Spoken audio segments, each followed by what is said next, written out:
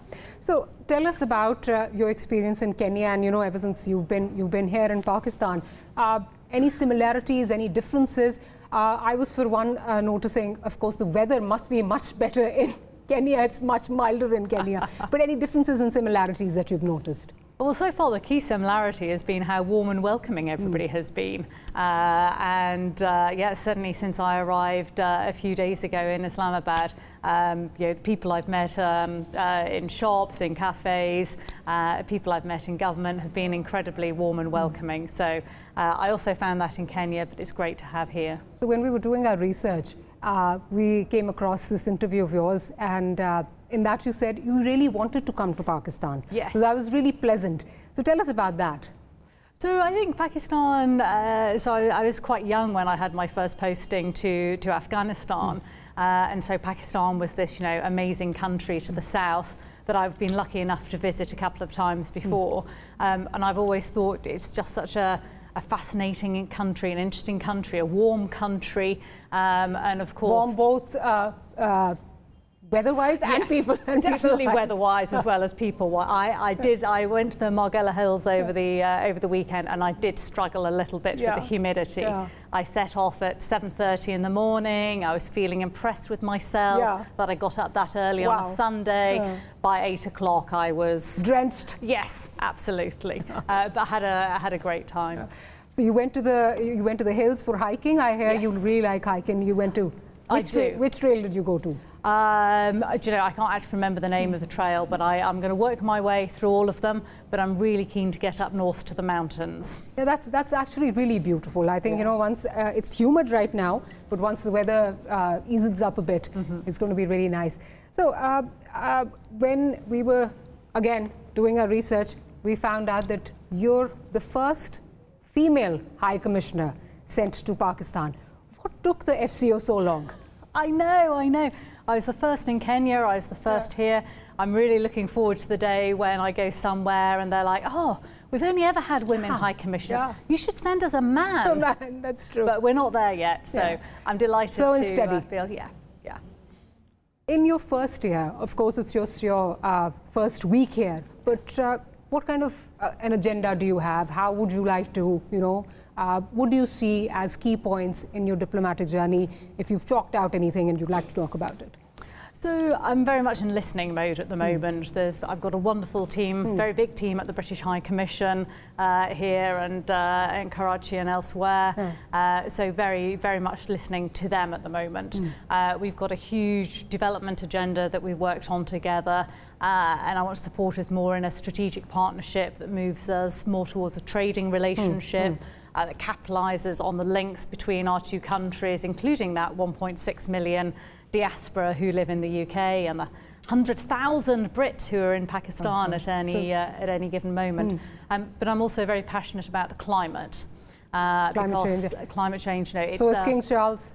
Yes. And you know, back in the 1980s, people thought King Charles was a little bit strange to be going on about the environment in the way that he did.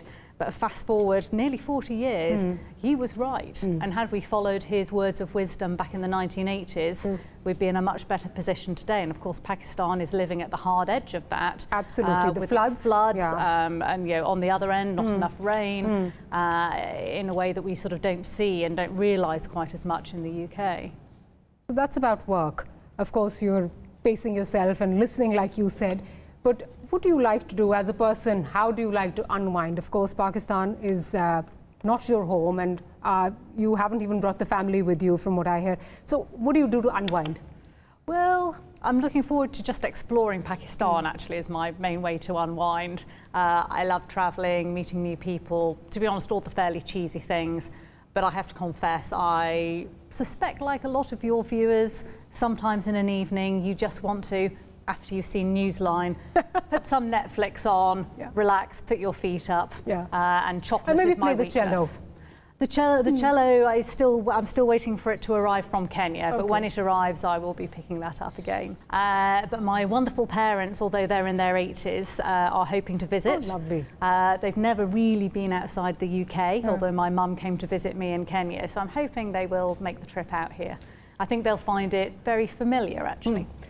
Familiarities in the sense that they've been, you know, they've at some point they've been to this part of the world, or not at all. Just as in, and I've been surprised just how sort of we have similar values or shared history. The history, yes. And obviously the English language between us. So actually it doesn't feel strange in the same way that maybe going to Japan, where you can't understand the sign language.